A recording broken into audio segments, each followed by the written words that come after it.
bilingual web magazine, Dig Tokyo. Cinema in Theater 21. Reflections on Once Upon a Time in Hollywood, and my interview with Quentin Tarantino. 1. A cinephile's cinephile.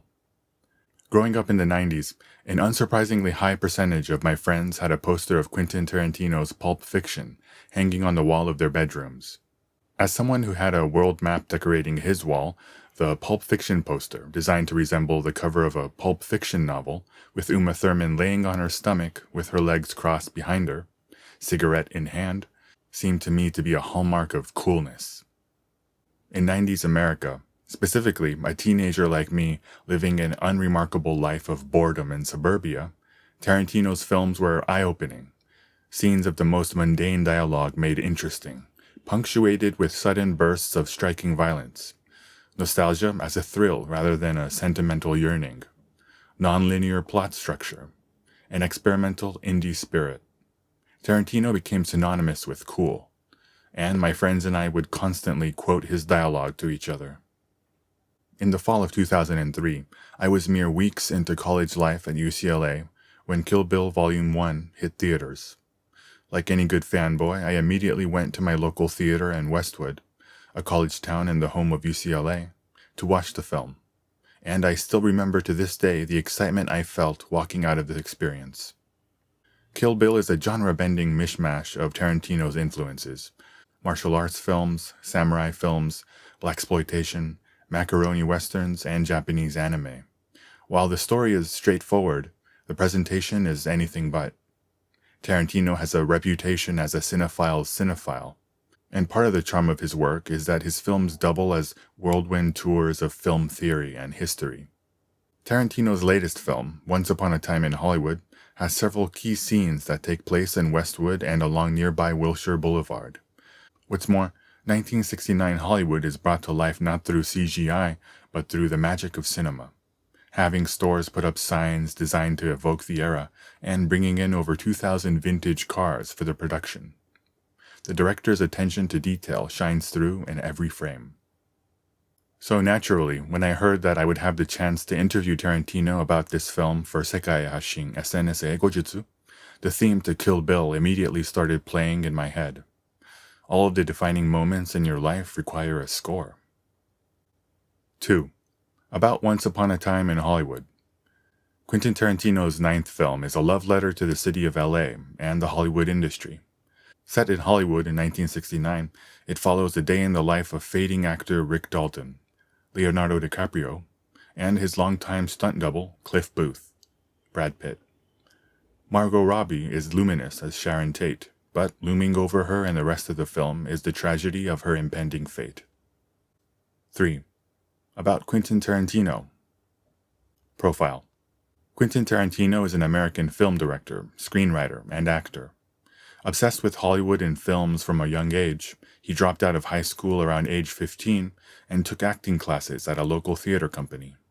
In the 80s, he worked for a number of years at a video store in Manhattan Beach, and met a movie producer at a Hollywood party who encouraged him to write a screenplay. He made his debut as a director and screenwriter with 1992's Reservoir Dogs. His second feature, Pulp Fiction, won the Palme d'Or at the 1994 Cannes Film Festival, catapulting him to worldwide renown. He has stated that he intends to retire from directing after 10 films. Reservoir Dogs. Tarantino directed, wrote, and acted in this, his feature-length debut.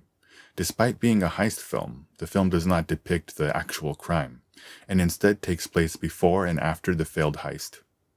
The film became a cult classic, and has been named by UK film magazine Empire as the greatest independent film of all time. Pulp Fiction. Considered Tarantino's masterpiece, this LA crime film is a fascinating contrast between monologues and mundane dialogue interspersed with sudden bouts of violence. It won numerous awards, including the Palme d'Or at the 1994 Cannes Film Festival. Kill Bill.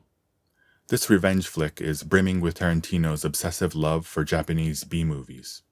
The climax of the first half takes place in a setting inspired by the izakaya Gonpachi in Nishiazabu, Tokyo, which became famous when former Prime Minister Koizumi took then-President Bush there for dinner. And guitarist Hote Tomoyasu's iconic Battle Without Honor and Humanity drives the soundtrack. Kill Bill was originally set to be released as one film, but ended up being split into Volume 1 and Volume 2.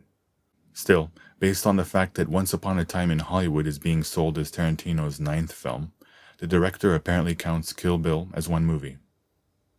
Inglourious Basterds.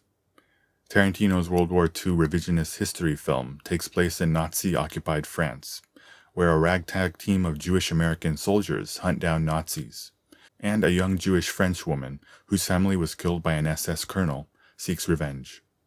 The climactic scene, which takes place at the premiere of a Nazi propaganda film, is one for the history books. The film was nominated for 8 Academy Awards. 4. Getting Schooled. Before my one-on-one interview with Tarantino, I had the opportunity to attend the official Tokyo press event for the film. During the Q&A, when Tarantino was asked about what Hollywood meant to him, he answered by saying that the experience had been like attending high school for 20, 30 years. By that, he meant that Hollywood is a fickle place where great success, medium failure, and great failure are all next to one another.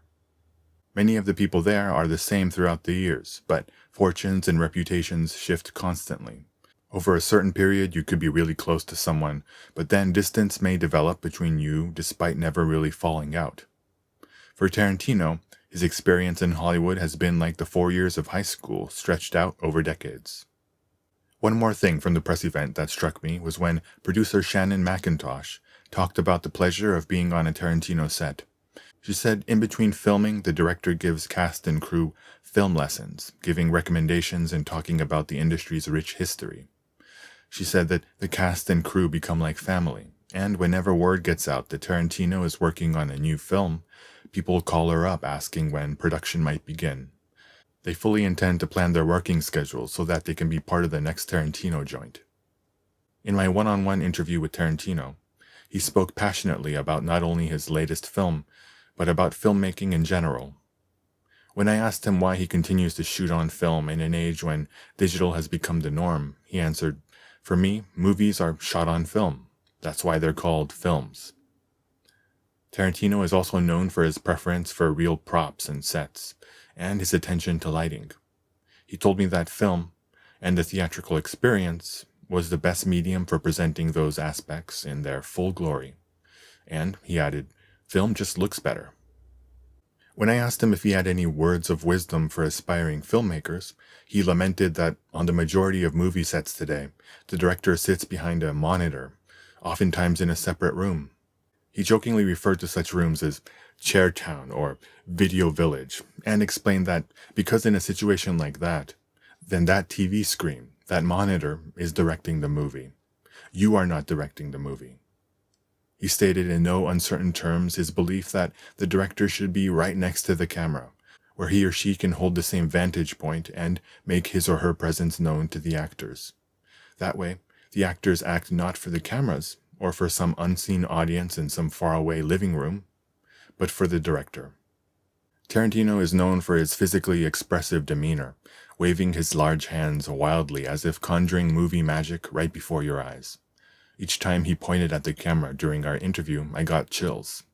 And for a fleeting moment, it felt as if I was getting schooled on filmmaking.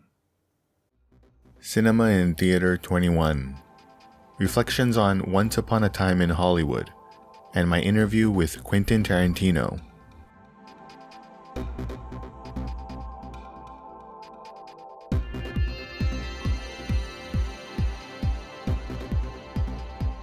www.digtokyo.jp